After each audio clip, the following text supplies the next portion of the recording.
Madame Simone Eyvé Gbagbo, présidente du mouvement des générations capables. Madame Déhi, représentant le président du conseil régional des Grands Ponts. Honorable chef coutumier, chef traditionnel, chef de village, chef des communautés, mes chers Lawal, Ames Nanfengo, et Bébou, honorables serviteurs du Dieu très haut, camarades de la présidence de la direction nationale du MGC, camarades responsables au sein de notre parti, population ici présente, mesdames et messieurs, je vous salue. Tous réunis en ce lieu, nous sommes des témoins et des acteurs privilégiés de la nouvelle page de l'histoire de notre pays qui est en train de s'écrire avec le MGC. Tous, nous pourrons plus tard raconter à nos enfants et petits-enfants qu'un 18 février 2023, Madame Simone Eyvé Gbagbo, présidente du MGC, était en personne à Dabou pour l'installation des premiers responsables du district de Lagune de son parti politique. Nous parlerons alors avec beaucoup de fierté de cette grande mobilisation des populations.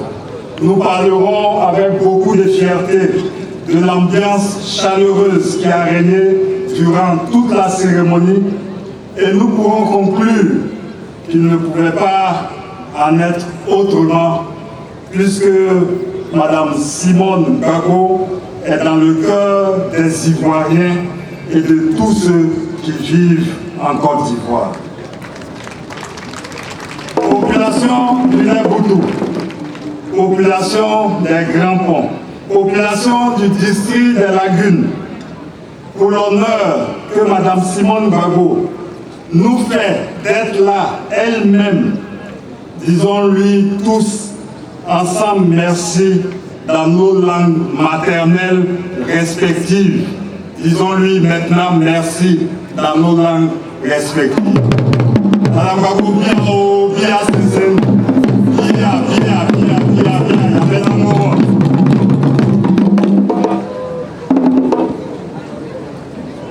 Madame la Présidente, permettez-moi un instant de rappeler, de réveiller vos souvenirs. En 2004, lorsque vous m'avez opté à vos côtés, dès nos premières rencontres, vous m'avez dit 3 choses que je n'ai jamais oubliées. 3 choses qui sont restées incrustées dans mon esprit. Premièrement, vous m'avez dit ceci. En politique, c'est le terrain qui compte. Il faut donc mouiller le maillot pour le conquérir. Deuxième chose, vous m'avez dit, on ne vient pas en politique pour soi-même, on vient en politique pour les autres. Et enfin, vous m'avez dit troisièmement, on ne fait pas la politique avec rancœur. J'ai gardé ces 3 choses dans mon esprit. Sur la question de la conquête du terrain, nous voulons rappeler que notre district, le district des Lagunes, comprend 3 régions. Ça a été déjà dit. Mais puisque la répétition est pédagogique, je veux rappeler que nous avons la région des Grands Ponts, la région de Lamé, la région de l'Agnébi-Tiassa. Et nous avons conscience qu'au plan politique, ce district est important parce qu'il enregistre environ 8% de la population électorale nationale. C'est pour cette raison, madame, que nous avons décidé d'amener les structures du parti au plus près des populations. Et déjà, après seulement 6 mois de fonctionnement depuis la naissance du parti, dans la région de l'Agnébi-Tiassa, sur un objectif de 20 coordinations fédérales, nous en avons déjà créé 14.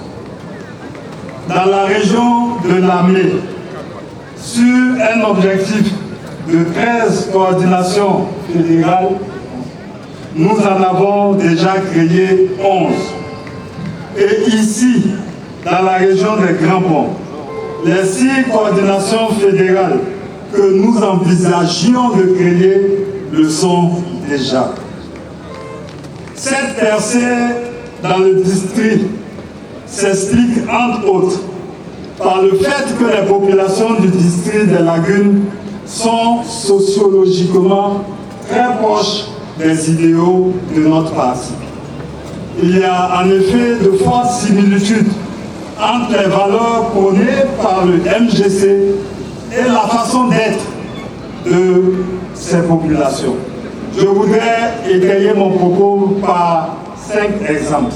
Premièrement, l'histoire des peuples de notre district est jalonnée d'exemples de résistance contre le colonisateur qui pourrait aujourd'hui s'apparenter à la question de la lutte pour la sauvegarde de la souveraineté prônée par le MGC. Deuxièmement, les populations du district sont aussi connues pour être intègres. Or, le MGC prône l'intégrité. Troisièmement, les populations du district sont connues pour être attachées au respect de la parole donnée. Or, le MGC prône le respect de la parole donnée. Le système des classes d'âge et tout ce qui en découle en termes de discipline, de respect de l'autorité, d'alternance apaisée dans la gestion du pouvoir, s'apparente au retour vrai à la pratique du triptyque union, discipline, travail prôné par le MGC. Enfin, que dire de l'amour du travail bien fait, poussé jusqu'à l'excellence prônée par le MGC? Un simple regard sur les vastes étendues de plantations de vieillards, de palmiers à huile, de cacao, de café, de bananes plantains montre bien que nous sommes en présence de peuples travailleurs. Le bon accueil que la population réserve au parti ne nous surprend donc guère. C'est pour cette raison que sur ces terreaux fertiles, nous allons sans tapage, nous allons continuer de tisser méticuleusement la toile du parti en expliquant aux populations que le MGC n'est pas qu'un simple parti politique de plus. Chères populations des Grands Ponts, de l'Agnébi-Tiassa et de Lamé, le MGC est certes un jeune parti, mais nous avons la particularité d'être un parti mature, parce que animé par des personnes aguerries, des hommes et des femmes expérimentés, des vieux briscards de la politique. Nous sommes le parti qui manquait sur l'échiquier politique national. Nous sommes le parti qui vient porter vos espérances. N'hésitez donc pas, rejoignez-nous tous. Madame la Présidente, mes camarades et moi, ici présents, prenons l'engagement, nous souvenant de ce que vous nous aviez dit en 2004, nous prenons l'engagement donc de mouiller le maillot pour faire du MGC un parti incontournable dans ce district.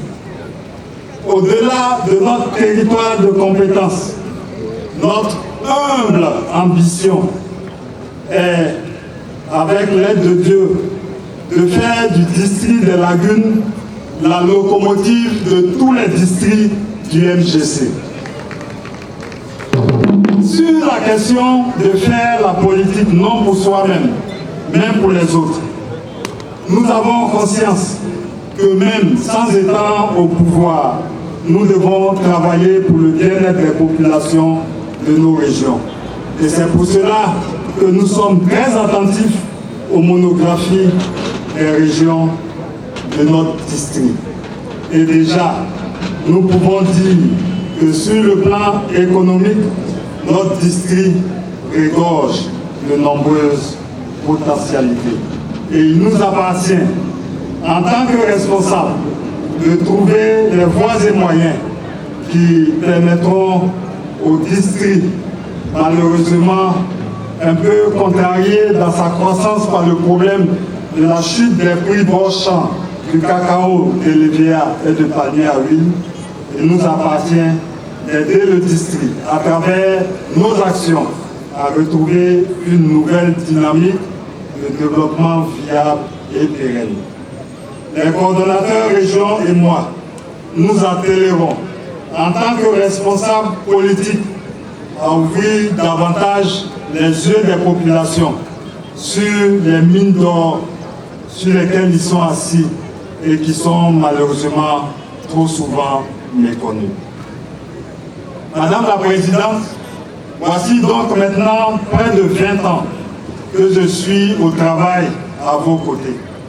Je vous ai connu en tant que femme politique auréolée de gloire, première dame de Côte d'Ivoire, députée d'Abobo, présidente de groupe parlementaire. Mais en ces moments-là, vous m'êtes apparu comme une très haute personnalité politique, mais humble, à l'écoute de ses collaborateurs, à l'écoute des populations et soucieuse de leur bien-être. Vous m'êtes aussi apparu en ces moments-là comme un leader politique attaché à la sauvegarde de la souveraineté de sa nation. Madame la Présidente, je vous ai aussi connue comme femme politique prisonnière, méprisée et abandonnée des hommes, victime quotidienne de la méchanceté, de la cruauté, disait la mère des gestionnaires de la cité. Mais en ces moments-là, vous m'êtes apparu comme une femme forte, une femme courageuse, capable de traverser les flots tumultueux sans transiger sur ses convictions. En ces moments-là, vous m'êtes aussi apparu comme une personne qui, effectivement, ne fait pas la politique avec rancœur. Et enfin, Madame la Présidente, je vous connais aujourd'hui comme présidente de parti, engagée à bâtir un instrument de lutte fort au service de notre nation. Et vous m'apparaissez encore plus aujourd'hui comme un leader politique ayant une grande et claire vision pour son pays et pour son peuple qui y habite. Ce long parcours à vos côtés m'a permis de me forger une conviction à votre sujet. Cette conviction, je la résume en une courte phrase de 7 mots. Et voilà la phrase. Vous êtes une chance pour notre pays. Vous êtes une chance pour notre pays. Vous êtes une chance pour notre pays. Cette phrase de 7 mots est chargée de sens. Elle porte en elle-même la symbolique biblique du chiffre 7 qui représente la perfection. Peuple du Léboutou, peuple des régions des Grands Ponts, de Nanyé-Bitiassa et de Lamé, peuple du district des Lagunes, peuple de Côte d'Ivoire, voici notre nouvelle chance. Ne la laissons pas passer. Saisissons-la et plaçons-la là où elle peut disposer de tous les leviers pour déployer sa vision pour notre nation. Peuple de Côte d'Ivoire, voici notre nouvelle chance. Ne la laissons pas passer. Je vous remercie.